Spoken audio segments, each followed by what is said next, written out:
Yo, what's up guys? Ito, biyahe na kami.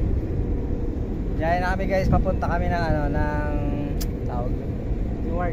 Text ko lang yung mga bahay dito guys, kaganda oh.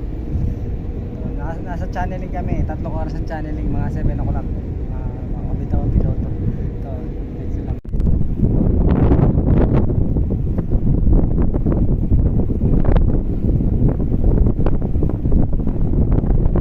Tahimik dito oh.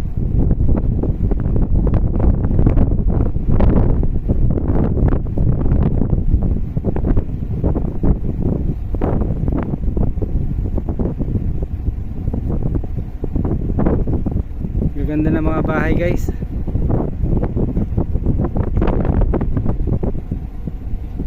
Mga private pool siguro to, mga private resort.